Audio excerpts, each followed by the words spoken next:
लोकसभा चुनाव की तैयारी में कांग्रेस जुट गई है। इस वक्त की बड़ी खबर है, राहुल गांधी अब न्याय यात्रा निकालेंगे और ये यात्रा 14 राज्यों से होकर गुजरेगी। कुल 6200 किलोमीटर की दूरी तय करेंगे, लेकिन ये यात्रा पैदल और बस दोनों ही तरीके से होगी। बस से और पैदल दोनों ही तरीके से राहुल गांधी इस बार यात्रा करेंगे। शुरू होगी यात्रा 14 जनवरी से, खत्म होगी 20 मार्च को। मणिपुर से मुंबई तक ये यात्रा चलेगी, ये जानकारी जयराम रमेश की तरफ से दी गई जब प्रेस कॉन्फ्रेंस वो कर रहे थे। राहुल गांधी अब न्याय यात्रा निकालने वाले हैं और ये यात्रा 14 राज्यों से होकर के गुजरेगी। साथ ही 6200 किलोमीटर की ये यात्रा होगी। इतनी दूरी को राहुल तय करेंगे और फिर ये यात्रा कहा यह जा रहा है कि पैदल और बस दोनों के माध्यम से की जाएगी। लोकसभा चुनावों को लेकर कांग्रेस पार्टी की तैयारी, राहुल गांधी की तैयारी 14 राज्यों से होते हुए 85 जिलों से गुजरते हुए अपनी यात्रा को आगे बढ़ाएंगे। लोकतंत्र और संविधान बचाना है, ये कांग्रेस पार्टी बार बार कह रही है। जयराम रमेश को भी आपने सुना, उन्होंने कहा कि आर्थिक न्याय के लिए, संविधान के लिए जिस तरीके से अभी वो बातें कहते हैं उसके लिए और राजनीतिक न्याय के लिए ये यात्रा निकल रही है। इस बात का जिक्र किया, सुनवाते हैं आपको। भारत जोड़ो यात्रा के बाद अब राहुल गांधी जी के नेतृत्व में कांग्रेस पार्टी भारत न्याय यात्रा निकालने वाली है। 14 जनवरी से लेकर 20 मार्च तक 6200 किलोमीटर लंबी भारत न्याय यात्रा 14 राज्यों से गुजरेगी। मणिपुर में शुरुआत होगी और यह समाप्त होगी मुंबई में। तो पहले भारत जोड़ो यात्रा, भारत को जोड़ने के लिए, और अब भारत न्याय यात्रा, ताकि लोगों में हम आश्वासन देंगे कांग्रेस पार्टी की ओर से, राहुल गांधी जी की ओर से, कि कांग्रेस पार्टी वचनबद्ध है लोगों को, आम जनता को आर्थिक न्याय, सामाजिक न्याय और राजनीतिक न्याय पूर्ण तरीके से उपलब्ध हो। एक और यात्रा पर निकल रहे हैं राहुल गांधी और इस पर बात करने के लिए हमारे सहयोगी अभिषेक उपाध्याय हमारे साथ जुड़ चुके हैं। अभिषेक, एक वर्ष लगभग पूरा हुआ है भारत जोड़ो यात्रा को और आने वाले लोकसभा चुनाव से पहले ये राहुल गांधी की दूसरी यात्रा। इसका नाम भारत न्याय यात्रा रखा गया है और 3 बातें जयराम रमेश ने कही, आर्थिक न्याय, सामाजिक न्याय और राजनीतिक न्याय। तो ये समझा जाए कि राहुल गांधी और कांग्रेस पार्टी इन 3 विषयों के साथ ही लोकसभा चुनाव में भी उतरेगी, यही उनके मुद्दे होंगे। देखिए, ये बहुत ही अहम है इस लिहाज से कि इसके पहले जो भारत जोड़ो यात्रा राहुल गांधी ने की थी, साउथ में उसका खासा असर देखा गया था, इसमें दो राय नहीं है। आज की तारीख में साउथ में 2 राज्य ऐसे हैं जहां पर कांग्रेस काबिज हो चुकी है और इन दोनों राज्यों पर कांग्रेस ने जो सिटिंग कॉम्बिनेशन था उसको हटा के कब्जा किया है। कर्नाटक में बीजेपी को हटाया है और तेलंगाना में बीआरएस को हटाया है। तो ये जो इम्पैक्ट है, कहा जा रहा है कि राहुल गांधी की भारत जोड़ो यात्रा से बूम मिला है साउथ में। और हमारा जो ओपिनियन पोल हुआ है वहां भी ये बात उभर के सामने आ रही है कि साउथ में कांग्रेस को फायदा मिला है। इनफैक्ट ये जो उसका दूसरा सीरीज है मणिपुर से जो मुंबई की, वहां भी कांग्रेस की कवायद ये है कि राहुल गांधी की इस यात्रा से उन जगहों पर, खास तौर पर जहां कांग्रेस लड़ाई में रही है कभी, वहां पर कांग्रेस फिर से एक बार एनर्जाइज हो और वहां पर कांग्रेस को फायदा मिले। तो कांग्रेस के लिए ये बहुत ही, आप कहते हैं, हाई स्टेक वाली यात्रा है और इसकी टाइमिंग आप देखिए, एग्जैक्टली उस समय खत्म होगी जब लोकसभा चुनाव, ऐसा माना जा रहा है कि अधिसूचना जारी हो चुकी होगी, उसी के आसपास ये यात्रा खत्म होगी। यानी कि ये यात्रा का खत्म होना और कांग्रेस का चुनाव के मैदान में उतर जाना सीधा कनेक्शन है। तो कांग्रेस की कोशिश ये है कि इस यात्रा के जरिए जो उनको पिछली यात्रा में साउथ में फायदा मिला था, वो इसको जो पूरब से पश्चिम के बीच में उनकी यात्रा ये निकल रही है, इसका वो फायदा ले सके और कांग्रेस लड़ाई में वापस लौट सके। जी बिल्कुल ठीक है। पूर्वोत्तर राज्य मणिपुर से शुरू होकर महाराष्ट्र की राजधानी मुंबई में ये यात्रा खत्म होगी, इसके भी अपने मैसेज हैं। शुक्रिया अभिषेक आपका पूरी जानकारी के लिए। आगे बढ़ते हैं एक बड़ी अपडेट के साथ। बीएसपी सांसद मलूक नागर ने इंडिया गठबंधन को लेकर एक बड़ा बयान दिया है। मलूक नागर ने कहा है कि जब तक मायावती इंडिया गठबंधन के साथ नहीं आएंगी तब तक गठबंधन का कोई वजूद ही नहीं है। उनका यह भी कहना है कि अगर मायावती को प्रधानमंत्री उम्मीदवार बनाया जाए तो वो जरूर इंडिया ब्लॉक के साथ आ जाए। मलूक क्योंकि लगातार जो है इंडिया गठबंधन में बसपा की चर्चा हो रही है। कहा यही जा रहा है कि बहन जी को सोचना चाहिए और इंडिया गठबंधन का हिस्सा बनना चाहिए। हालांकि समाजवादी पार्टी उसका विरोध भी कर चुकी है। जो कांग्रेस के बड़े नेता बीजेपी की 75 सीट मान रहे हैं, तो फिर ये देख क्यों रहे हैं? सीधा उठा के इनको, जो राजस्थान में ये हमारे 6 विधायक तोड़ के ले गए, मध्य प्रदेश में 7 डांका डाल के ले गए, उत्तराखंड में 3 विधायक चुरा के ले गए, इन्हें उसकी माफ़ी मांगनी चाहिए। और बहन कुमारी मायावती जी को अगर वाकई बीजेपी को हराना है तो प्रधानमंत्री का कैंडिडेट डिक्लेयर करना चाहिए। और जो 13.5% हमारा वोट है, अभी अब पिछले एमएलए के चुनाव में जो 40-41% समार आरएलडी का वोट था और 44% बीजेपी का वोट था, 40-41 वो हो और 13.5 हमारा हो जाओ और 1% के करीब 2% के करीब जो कांग्रेस का वो हो जाओ, तो उठा के बैठ जाता है 55-56%। फिर उल्टा हो जाएगा, 75 अपनी गठबंधन की हो जाएंगी और 100% 60 से तो ऊपर होंगी ही होंगी और बीजेपी साफ हो जाएगी। और यूपी से बीजेपी साफ तो पूरे देश से बीजेपी साफ। अगर बीजेपी को हराना, या जितने भी सो कॉल्ड गठबंधन जो आपस में लड़ रहे हैं, साउथ में सनातन को गाली दे रहे हैं, हरियाणा, पंजाब, दिल्ली में आप पार्टी कांग्रेस लड़ रही है, छत्तीसगढ़ में भी लड़ रही है, इनको अगर हराना है और ये 75 अपनी सीट मानते हैं, जो पिछले इन्होंने कृत करे उसकी बहन जी से माफी मांगे और कैंडिडेट प्रधानमंत्री का बने। एक बड़ी शर्त रख दी है कि बहन मायावती को पहले जो प्रधानमंत्री का उम्मीदवार घोषित करें, उसके बाद में जो है यहाँ पर गठबंधन का हिस्सा हो सकती है। नहीं तो 75 सीट बीजेपी को जो कांग्रेसी कह रहे हैं दे दें और देश में पूरा कर दें और पिछली बार से भी ज़्यादा उनकी सीट आएंगी और इनका सबका सुपड़ा साफ होगा ही होगा।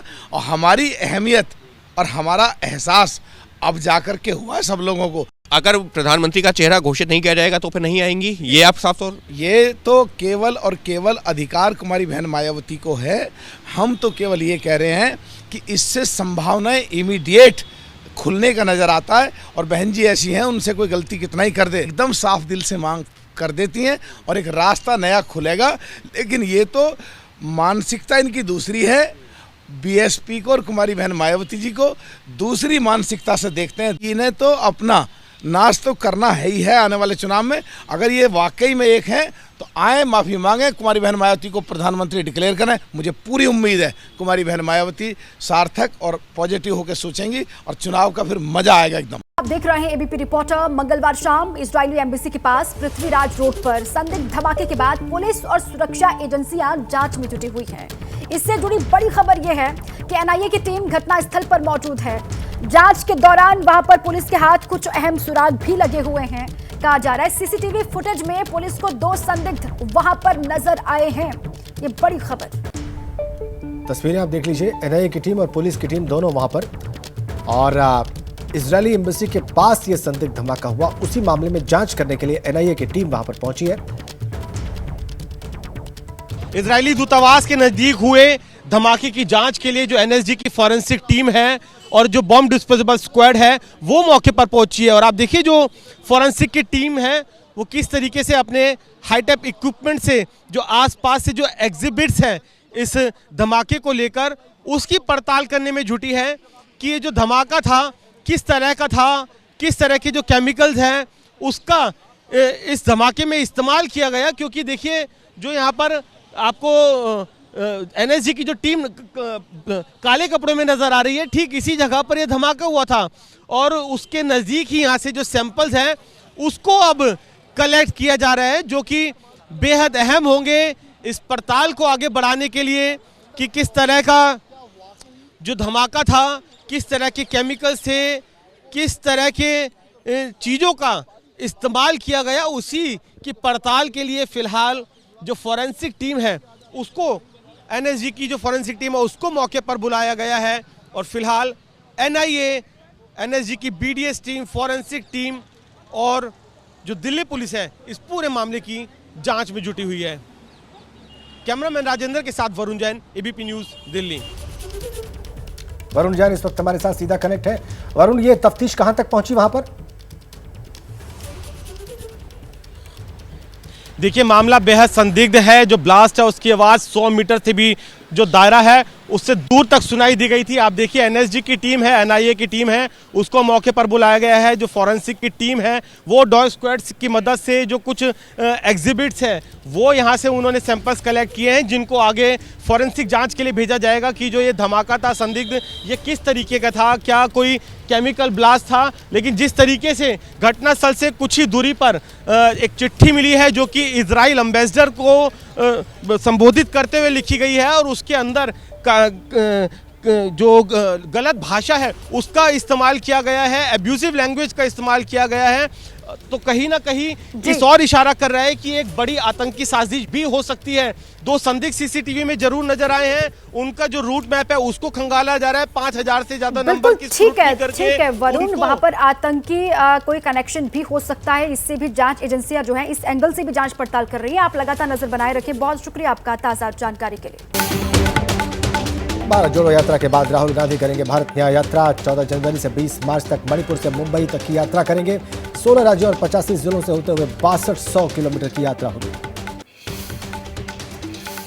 लोकसभा चुनाव से पहले नीतीश की पार्टी जेडीयू में हलचल तेज। सूत्रों के हवाले से खबर है कि लल्लन सिंह देंगे जेडीयू अध्यक्ष पद से इस्तीफा, नीतीश संभाल सकते हैं कमान। जेडीयू में मची सियासी हलचल पर मंत्री अशोक चौधरी ने लल्लन सिंह के इस्तीफे की खबर को खारिज किया। कहा जेडीयू और बीजेपी के गठबंधन की बात अफवाह। बीजेपी नेता सुशील मोदी बोले लल्लन सिंह का जाना तय। लालू के करीब होने के बाद लल्लन सिंह आरजेडी की कर रहे हैं वकालत। विकसित भारत संकल्प यात्रा के लाभार्थियों से पीएम मोदी का संवाद। देश भर के हजारों लाभार्थियों के अलावा केंद्रीय मंत्री और सांसद कार्यक्रम में रहेंगे मौजूद।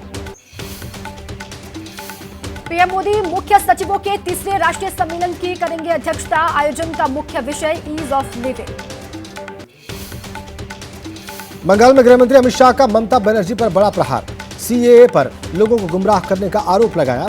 बोले कानून को लागू होने से कोई रोक नहीं सकता। सीएए पर शाह के बयान पर प्रियंक खरगे का बयान सामने आया। कहा गृह मंत्री के पास सीएए पर टिप्पणी का टाइम है, लेकिन मणिपुर और संसद सुरक्षा का जवाब देने का वक्त नहीं है। कुश्ती संघ में दंगल के बीच हरियाणा में पहलवानों से मिले राहुल गांधी। झज्जर जाकर पहलवानों से मुलाकात की। झज्जर में पहलवान दीपक पुनिया का गांव। अयोध्या में मंदिर निर्माण से राहुल के करीबी कांग्रेस नेता सैम पित्रोदा परेशान। बोले मंदिरों को मुख्य धारा में नहीं ला सकते, मंदिरों को ज्यादा समय देते हैं प्रधानमंत्री मोदी। राजस्थान में आज हो सकता है मंत्रिमंडल का विस्तार। नए विधायकों समेत पुराने और अनुभवी चेहरों को मिल सकती है कैबिनेट में जगह।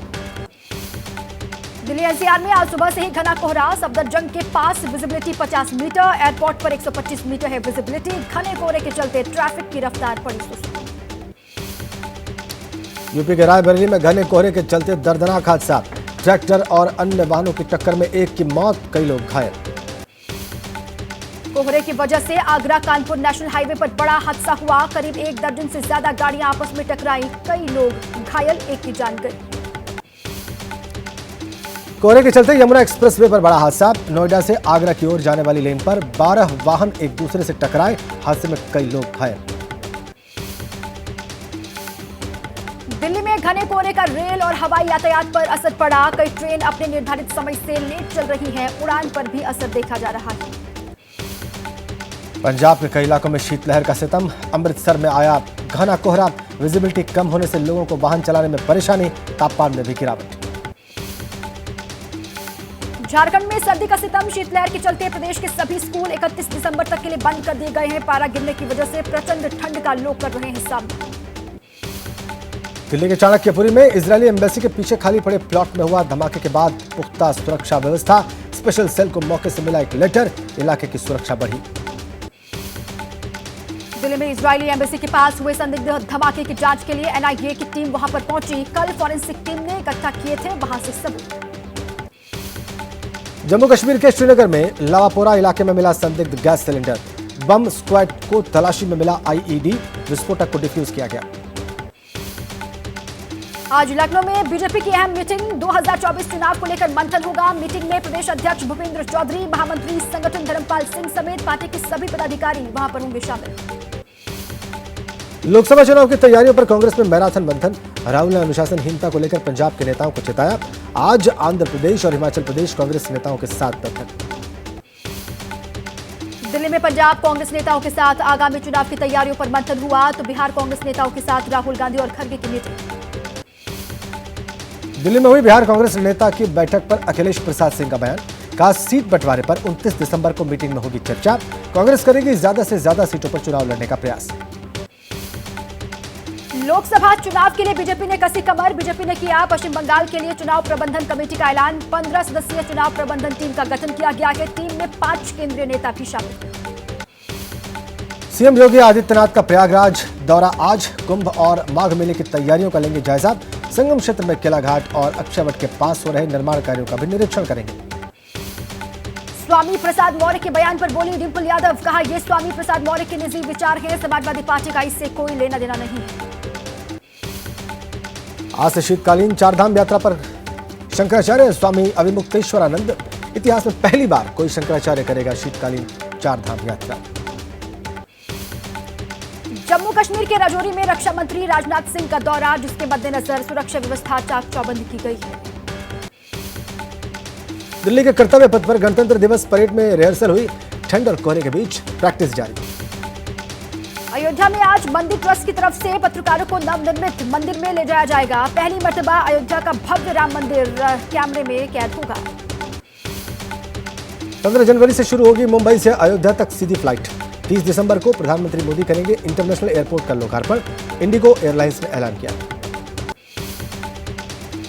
यूपी में पुलिस भर्ती की तैयारी कर रहे युवाओं के लिए अच्छी खबर, सिपाही भर्ती में सभी वर्गों को आयु सीमा में मिलेगी 3 साल की छूट, मुख्यमंत्री योगी ने जारी किए निर्देश।